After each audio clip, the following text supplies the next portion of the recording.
Guys, কি অবস্থা সবার? আমার তো অনেক বেশি ভালো, কারণ আমি এক জায়গায় যাচ্ছি এখন একটু বাহিরে।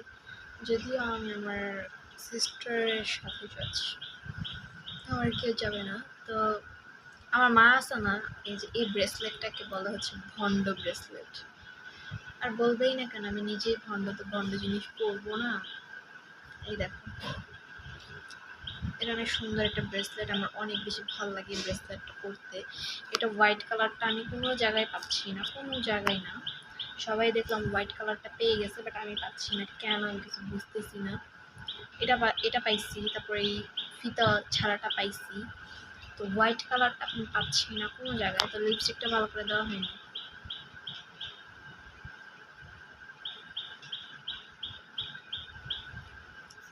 এবার ঠিক আছে, বাইরে বৃষ্টি হলে ভালো হইতো, ভিজতে ভিজতে যাইতাম। বৃষ্টি হচ্ছে না। হয়েছিল একটু আগে, হচ্ছে ঝুম বৃষ্টি হয়েছিল, বাট এখন আর হয় না, এখন আর হচ্ছে না। বৃষ্টি হইলে ভালো হতো, মানে পুরো শরীরটা ভিজে যেত, ভিজতে ভিজে যেতাম।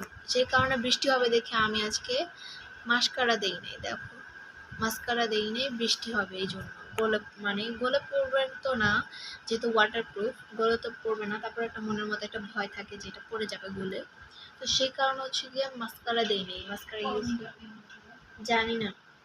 তো সেই কারণে হচ্ছে আমি মাস্কারা ইউজ করি নাই আজকে। তো দেখি বৃষ্টি চলে গেছে, মাস্কারা দেই নাই, আর বৃষ্টি চলে গেছে। বৃষ্টির ভয়ে মাস্কারা দেই নাই, এখন দেখি মাস্কারাই চলে গেছে। কি একটা অবস্থা! তুমি ক্যামেরার সামনে কি লিগা করতেছ, আমি কিছু বুঝতেছি না।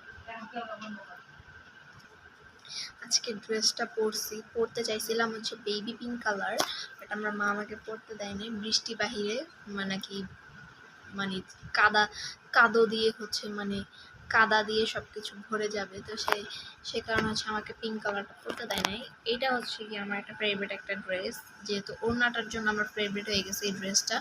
ওড়নাটা বিশাল বড়, তো সে কারণে হচ্ছে এটা আমার একটা ফেভারিট একটা ড্রেস। তো এই ড্রেসটা আমি সবসময় পরি, আমার অনেক ভালো লাগে এই ড্রেসটা। আর এই ড্রেসটা হচ্ছে একদম পাতলা, শরীরে যে পরছি এটা বুঝেই যাচ্ছে না। অনেক মানে পাতলা একটা ড্রেস, মানে পরলে অনেক আরামদায়ক টাইপের এরকম একটা কিছু।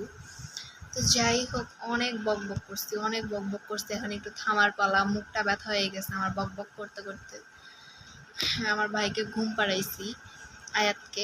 না ঘুম পাড়াইলে হচ্ছে কি আমাকে জীবনও যাইতে দিবে না, জীবনও না। ঘুম যদি না পাড়াই, তাহলে ও যদি আমাকে দেখতো রেডি হইতে, ও বলতো যে কই যাচ্ছি, আর আমি যদি ওকে বলতাম যে আমি অমুক জায়গায় যাচ্ছি, ও যাবে, না হলে আমাকে যাইতে দিবে না। যে কোনো একটা করবো, ও নিজে যাবে, না হলে আমাকে যাইতে দিবে না। তো সেই কারণে ওরে দুপুরবেলা হচ্ছে সাপের ভয় দেখায় ওরে ঘুম পাড়াইছি, যে সাপ কামড় দেবে, এখন ঘুমাও। তো সেই কারণে ঘুম পাড়াইছি। 10টার পরে মেবি চলে আসবো।